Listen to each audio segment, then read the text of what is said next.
નમસ્કાર ખેડૂત મિત્રો, મારું નામ છે અલ્કેશ પટેલ અને આપણી યુટ્યુબ ચેનલ છે ખેતીની વાત મારું ગુજરાત. આપણી દુકાનનું નામ છે મિત્રો Hindustan agro seeds, Kalavad proper, Kalavad તાલુકો કાલાવડ, જિલ્લો જામનગર. મિત્રો તારીખ થઈ છે આજે મિત્રો 18/7/2026. તો જે છે વરસાદી રૂપી ઝાપટા ક્યાંય ક્યાંય એકંદરે પડી રહ્યા છે અને ખાસ ખેડૂતોને મૂંઝવતો પ્રશ્ન એટલે કે મગફળી અને સોયાબીન જેવા પાકની અંદર નિંદામણ ખડનું પ્રમાણ વધી રહ્યું છે અને વરસાદ કાંઈ એવો આવતો નથી જેના કારણે આપણે નિંદામણ નાશકની દવા પણ છંટકાવ કરી શકીએ.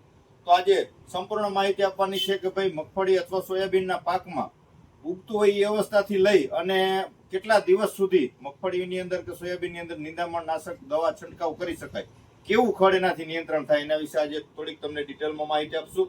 ચેનલમાં નવા હોય તો ચેનલને સબસ્ક્રાઇબ કરીને બીજા ગ્રુપમાં શેર કરજો, જેથી કરીને ખેતીલક્ષી માહિતી વિડીયોના માધ્યમથી તમારા સુધી પહોંચતી રહે. મિત્રો સર્વપ્રથમ વાત કરીએ કે ભાઈ આવે છે ધાનુકાનું પર્જ આવે છે. પર્જ જે છે એ તમે એક પંપની અંદર 40 ml ના ડોઝથી તમે આપી શકો છો. આનું રિઝલ્ટ પણ તમને ક્યાંય ને ક્યાંય ચોક્કસથી સારું જોવા મળશે. પટ્ટી પાન અને ગોળ પાન બંનેની અંદર આનું સારામાં સારું તમને પરિણામ જોવા મળશે. ત્યાર પછીની જો વાત કરીએ તો આવે છે સ્વાલ કંપનીનો આવે છે પટેલા.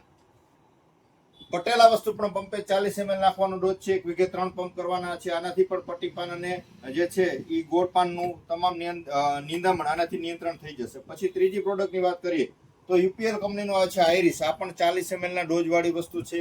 આ પણ જે છે આ ત્રણે ત્રણ પ્રોડક્ટો જે મગફળી 22 થી લઈને 25 દિવસની થવી જોઈએ, જમીનમાં પૂરતા પ્રમાણમાં ભેજ હોવો જોઈએ, ખાસી કાળજી રાખીને જ મારવાની. 1 વીઘે 3 થી લઈને 4 પંપ કરવાના. પાણી હંમેશા તાજું લેવાનું. આ ત્રણ પ્રોડક્ટમાં એ ખાસ 25 દિવસની મગફળી થવા દેવાની છે, એ ખાસ કાળજી રાખવાની છે. હવે જે મિત્રોને જે છે મગફળી ઝીણી છે, એટલે કે 15 દિવસની થઈ છે, 10 દિવસની થઈ છે, નિંદામણ નીકળી ગયું છે, તો તમે એની અંદર સકેદ આપી શકો છો. અદામા કંપનીનો આવે છે સકેદ, બરાબર છે. આ પ્રોડક્ટ આપી શકો છો. આના પરિણામ તમને સારા જોવા મળશે. અથવા યુનિટી એગ્રી સાયન્સનું આવે છે ઇમ્પેક્ટ 20 કોમ્બો આવે છે. આની અંદર પટ્ટી પાન, ગોળ પાન, ફેહમુરુ, ચૈયો, મોથા જે આપણે કહીએ છીએ, તમામ પ્રકારના નિંદામણો આનેથી કંટ્રોલ થઈ જશે. આની અંદર 2-3 વસ્તુ નીકળશે જે તમને બતાવી દઈશ મિત્રો. આ જે છે આની અંદર ઇઝી વે એટલે કે આની અંદર ક્વિઝાલો ફોપ 10%, જે આપણે ટર્ગા કહીએ છીએ 10% છે. ત્યાર પછી જે આવે છે ઇમામેક્ટિન બેન્ઝોઇટ 70%, બરાબર છે, ઇમેઝર. તો આ જે છે આ બંનેનું જે તમારે દ્રાવણ કરી નાખવાનું છે. પહેલા આને નાખી અને જે છે 10 પંપનો ડોઝ કરવાનો. 10 લીટર પાણીની અંદરમાં તમારે આ અંદર નાખી અને 2 મિનિટ હલાવવાનું છે. ત્યાર પછી જે છે એ તમારે આ સ્ટીકર આવે છે સ્પ્રેડર, એ નાખી દેવાનું છે. આ બંનેનો ડોઝ કરી દેવાનો છે. અને આ જે છે એ પંપે તમારે 25 ml નાખવાનું છે, બરાબર છે. આ કોમ્બો તમે આપ્યો છે તો તમારે તમામ પ્રકારના નિંદામણો જે છે એ એક દેવાની અંદર સાફ થઈ જશે મિત્રો. તો આ જે છે ઇમ્પેક્ટ 20 આ પણ જે છે અસરકારક દવા છે. આનું પરિણામ પણ ખૂબ સારું જોવા મળશે. ત્યાર પછી આવે છે ડોક્ટર પ્લાન્ટ પ્રોટેક્શનનો ઇમ્પેરા વસ્તુ, એટલે કે આની અંદર 70% ઇમેજ આવે છે. અને એની સાથે કોમ્બિનેશનમાં આપણે વાત કરીએ તો આવે છે વિડોન. આની અંદર 10% ક્વિઝાલો ફોપ ઇસી, બરાબર છે. આપણે રનિંગ ટર્ગા જે આવે છે એ બધા 5%માં આવતા, આની અંદર 10% આવે છે. એટલે કે પટ્ટીપાન વાળા કાર્યો છે, ખારીઓ છે, આ પ્રકારના ચૈયા છે, મોથા છે, આની અંદર કંટ્રોલ થઈ જશે. અને આની અંદર ખાસ અગત્યનું જટિલ નિંદામણની જેને વાત કરીએ તો કે ભાઈ હેહમુરુ જે છે એ જાતું નથી, તો આનેથી તમારે સંપૂર્ણ હેહમુરુ નાશ થઈ જશે.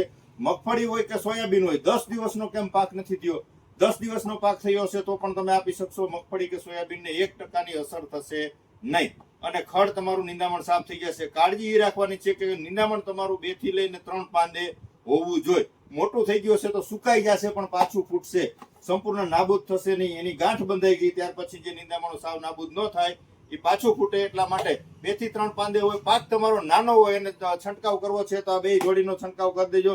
નાની અવસ્થામાં પણ એક્સિલન્ટ રિઝલ્ટ તમને આ બે પ્રોડક્ટ ભેગી કરીને આપશો એટલે સારામાં સારું પરિણામ મળશે. મગફળી હોય કે સોયાબીન હોય, એના પાકને 1%ની આડઅસર થશે નહીં. બાકી આ તમે દવાનો છંટકાવ કરો છો તો પાછળથી તમારે આની સાથે આપી શકો છો. અથવા અલગથી તમે સંગમ પાવર જે છે આની અંદર 16 પ્રકારના ન્યુટ્રન્સ અને 3 હોર્મોન્સ આવી જાય છે, તો સંગમ પાવરનો પાછળથી છંટકાવ લઈ લેજો. અથવા તમે નિંદામણ નાશક છંટકાવ કરો છો તો એની સાથે આપેલો હશે તો કોઈ જાતની બર્નિંગ ઇફેક્ટ નહીં આવે, છોડને કોઈ જાતની આડઅસર થવા નહીં દે અને વૃદ્ધિ વિકાસ કરી અને એકદમ છોડ તમારો નરવાઈ કુણપ પકડી જશે. એના માટે સંગમ પાવરનો પણ તમે ચોક્કસથી ઉપયોગ કરી શકો છો, બરાબર છે. તો આ નિંદામણો અત્યારે મગફળીના સોયાબીનના પાકની અંદર અત્યારે ખૂબ જ જટિલ નિંદામણોનો પ્રશ્ન છે. તો એ જે મિત્રોને વાવેતર કર્યું છે અને પાક પેલા જે છે નિંદામણો નીકળી ગયા છે તો એને ઇમ્પેરા અને વિડોન આપી દેવાનું છે. બાકી જેને 20-25 દિવસની મગફળી થઈ ગઈ છે અને છંટકાવ કરવો છે તો આ જે છે આઈરિસ છે, પટેલા છે, પર્જ છે, સફેદ છે, આ પ્રકારના તમે ઉપયોગ કરી શકો છો. આ 5-7 જે નિંદામણ નાશકો છે એ સારામાં સારી ક્વોલિટીના, સારી કંપનીના અને સારી ગુણવત્તાના છે તો તમારા નજીકના સેન્ટરમાં મળી રહેશે, ત્યાંથી મેળવી લેશો અને ઉપયોગ કરશો. પરિણામ એક્સિલન્ટ છે. જમીનમાં પૂરતા પ્રમાણમાં ભેજ હોવો જરૂરી છે. વીઘે 3 પંપ કરવા જરૂરી છે. તાજું પાણી લેવું જરૂરી છે. તો અને તો જ જે છે કોઈ પણ દવાના રિઝલ્ટ આવશે. ભેજ નહીં હોય અને તમે જો છંટકાવ કર્યો છે તો પાકની અંદર બર્નિંગ ઇફેક્ટ આવશે, પાન બળી જશે અને નિંદામણ મળશે નહીં. આ એક ખાસ કાળજી રાખી અને ઉપયોગ કરશો જેથી કરીને ખેડૂતોને જે છે ખંભા ન તોડવા પડે, ખર્ચો ન થાય અને મજૂરી ખર્ચ બચી જાય. એટલે વરસાદ થવા દેવાનો છે, સારો ભેજ હોય ત્યારે આપવાનું છે અને સારામાં સારા પરિણામ આપે એવી પ્રોડક્ટ જો આપી દીધી હશે તો તમારા નિંદામણનો ખર્ચો નીકળી જશે અને એક્સિલન્ટ તમને રિઝલ્ટ આના મળી રહેશે. તમારે નજીકના સેન્ટરમાં મળી રહેશે. ન મળે તો મારી રૂબરૂ વિઝિટ કરી શકો છો અથવા કુરિયર દ્વારા મંગાવી શકો છો. કુરિયરનો 1 રૂપિયાનો ચાર્જ આપણે લેતા નથી, બરાબર છે. તો કુરિયરથી તમને તાલુકા સુધી ચોક્કસથી પહોંચાડવાના આપણે પ્રયત્ન કરશું. 9925424050 મારો મોબાઈલ નંબર છે. ગમે ત્યારે ફોન કરીને અચૂક માહિતી મેળવી શકો છો. આજે આટલું જ. રજા આપશો. જય જવાન, જય કિસાન.